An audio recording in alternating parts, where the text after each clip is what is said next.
what should I put in my business plan or business case in terms of information?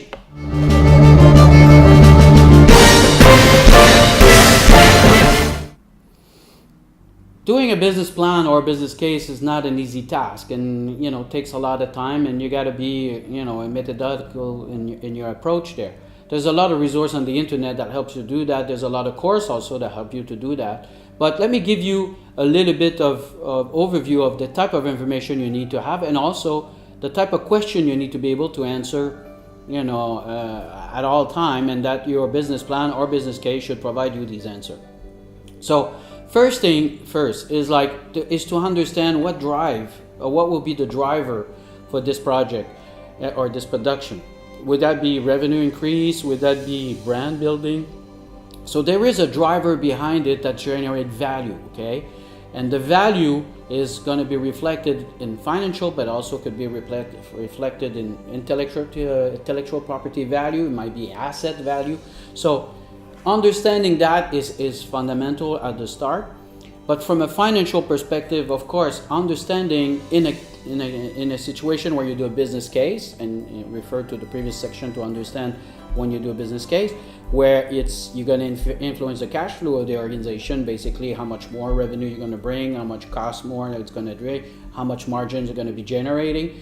Then, of course, that information is going to be key to provide as results in the future. Right? Leading into this, you're going to have to understand what's the investment that we have to put in. Okay, putting the investment, that means what? You need to invest in the concept, you need to invest in the production of it, you probably need to invest in certain consulting as you go along to help you in the production, and you might have some other support that you need to invest in, and you need to capture all of these investment that needs to happen. And be careful, I'm not just catching the production budget, and saying, that's the investment, because there's a lot more sometimes that goes with it. So connecting all this information in terms of investment and saying, this is what we're going to be doing as a one-time investment to create the production, to produce the creation. And then after that, there'll be some recurring costs that will happen year over year in order to maintain the creation, to support the creation, to operate.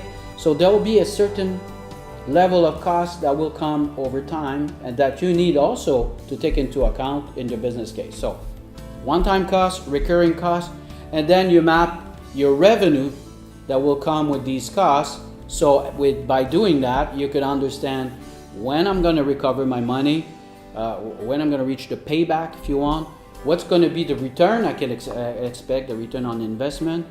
And also there will be other financial calculation that you'll be able to do, such as net present value and NPV. You will have internal rate of return if you want to compare versus other investment internally. You might have benefit to cost ratio type of calculation.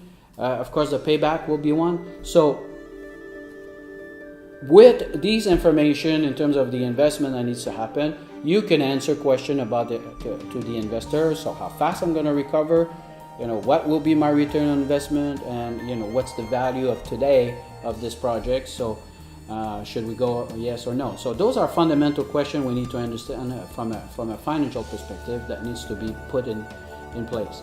If you do the business plan, you're going to go further. You're going to generate the pro forma year 1, year 2, year 3. Sometimes they might ask you up to a 5-year.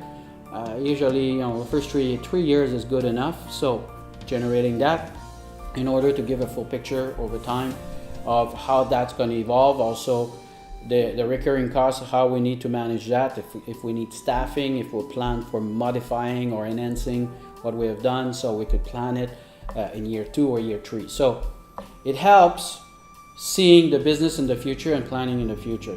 Does that mean it's going to follow exactly that? It's very rare that it's exactly going as per plan, like I said, but at least you have a sort of guide, and you could shape it and move it as you are getting in position where you're advancing and the unknowns are becoming known. You're in better position to refine that plan in that case and make it a good tool for guiding everybody in terms of what we can expect with this business plan and business case.